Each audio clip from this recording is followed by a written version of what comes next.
ইতিহাসের দিকে তাকালে দেখা যায় বিশ্বের সবচেয়ে সফল ব্যক্তিরা এক না এক সময়ে মানুষের চোখে নির্বোধ মনে হতেন, কিন্তু তারা অন্যের কথায় কান না দিয়ে নিজেদের বুদ্ধি ও দূরদৃষ্টি অনুসরণ করতেন, আর সবশেষে তারাই সবচেয়ে বুদ্ধিমান হিসেবে বিবেচিত হতেন। কারণ সফলতা কখনোই বাহ্যিক প্রদর্শনীতে নয়, বরং সঠিক সময় সঠিক সিদ্ধান্ত নেবার মধ্যেই লুকিয়ে থাকে। আজকের গল্প আমাদের একটি গুরুত্বপূর্ণ শিক্ষা দেবে যে নিজে বুদ্ধিমান হওয়া আর অন্যের চোখে নিজেকে বুদ্ধিমান হিসেবে দেখা এই দুটো সম্পূর্ণ ভিন্ন ব্যাপার। তাই চলুন গল্পটি শেষ পর্যন্ত দেখি। এক দেশে এক চতুর মন্ত্রী ছিলেন, যিনি কিনা এক রাজার দরবারের প্রধান উপদেষ্টার কাজ করতেন। এই মন্ত্রীটা এতই বুদ্ধিমান ছিলেন যে তার কাছে সব সমস্যার সমাধান ছিল, তাই রাজা তার পরামর্শ ছাড়া কোনো বড় সিদ্ধান্ত নিতেন না। এই কারণে দরবারের অন্য লোকেরা মন্ত্রীকে মনে মনে হিংসা করত।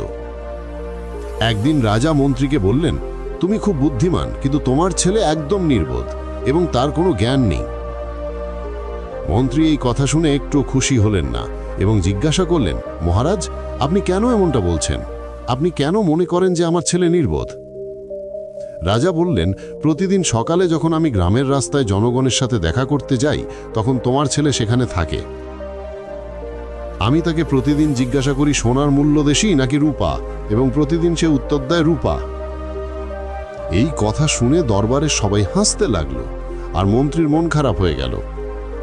তিনি কিছু না বলে সোজা বাড়ি গেলেন এবং ছেলেকে জিজ্ঞাসা করলেন, বলো তো, কোন ধাতুর মূল্য বেশি, সোনা নাকি রূপা? ছেলে সঙ্গে সঙ্গে বলল, অবশ্যই সোনা। মন্ত্রী তখন বললেন, যদি তুমি জানো যে সোনার মূল্য বেশি, তবে তুমি প্রতিদিন রাজার সামনে ভুল উত্তর দিয়ে কেন বলো যে রূপার মূল্য বেশি? ছেলে উত্তর দিল, বাবা, প্রতিদিন সকালে রাজা বাজারে আসেন এবং আমাকে ডেকে আমার সামনে দুটি মুদ্রা রাখেন, একটি সোনার একটি রূপার। তারপর বলেন, যে মুদ্রার মূল্য বেশি তা নিয়ে নাও। আমি রূপার মুদ্রাটি তুলে নিই, আর রাজা হেসে চলে যান। মন্ত্রী তখন জিজ্ঞাসা করলেন, কিন্তু তুমি প্রতিদিন রূপার মুদ্রাই কেন তুলে নাও? আজ তো তোমার জন্য পুরো দরবারে সবাই হাসাহাসি করেছে। ছেলে তখন তার বাবার হাত ধরে নিজের ঘরে নিয়ে গেল এবং একটি বাক্স খুলল। বাক্স ভর্তি ছিল রূপার মুদ্রা। এটা দেখে মন্ত্রী অবাক হয়ে বললেন, তুমি এত রূপার মুদ্রা কিভাবে পেলে? ছেলে বলল, বাবা, এই সব মুদ্রা রাজা আমাকে দিয়েছেন। রাজা প্রতিদিন আমাকে একটি করে রূপার মুদ্রা দেন আর আমি সেটাই নিয়ে নিই। কিন্তু আমি জানি, যদি আমি একদিন সঠিক উত্তর দিয়ে সোনার মুদ্রা নিয়ে নিই, তবে রাজা এটাকে তার ক্ষতি মনে করবেন। তিনি বুঝবেন শুধু শুধু অন্যকে সোনার মুদ্রা দেবার কোনো মানে নেই। তখন তিনি আমাকে আর কিছু জিজ্ঞাসা করবেন না, আর আমি প্রতিদিনের এই রূপার মুদ্রাটিও হারাবো। রাজা আনন্দ পান যখন আমি রূপার মুদ্রা নিয়ে বলি যে রূপা সোনার চেয়ে বেশি মূল্যবান। তিনি হেসে চলে যান আর আমি প্রতিদিন একটি করে রূপার মুদ্রা পাই। যদি আমি সোনার মুদ্রা নিয়ে নিই, তবে কয়েকদিন পরই তিনি আমাকে মুদ্রা দেওয়া বন্ধ করে দেবেন। আমি একটি সোনার মুদ্রার জন্য আমার প্রতিদিনের রূপার মুদ্রাগুলো হারাতে চাই না। এই কথা শুনে মন্ত্রী ছেলের বুদ্ধি দেখে গর্বিত হলেন।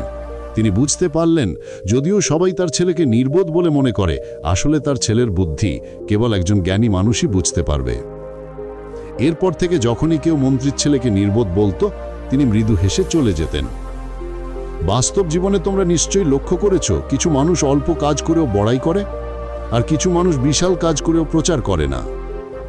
এই গল্পে মন্ত্রীর ছেলে নিজের লাভের জন্য সচেতনভাবে রূপার মুদ্রা নিচ্ছিল, কিন্তু সে এই নিয়ে অহংকার করেনি বা প্রচারও করেনি।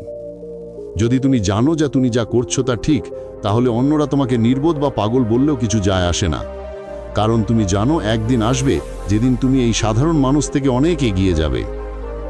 গল্পটি ভালো লাগলে একটি লাইক কমেন্ট করে দিন, তাতে এটি আরও মানুষ দেখতে পারবে। আমি আবার আসবো এমনি আরেকটি শিক্ষামূলক গল্প নিয়ে। ততদিন ধৈর্য ধরুন, কৃতজ্ঞ থাকুন এবং জীবনে এগিয়ে যান।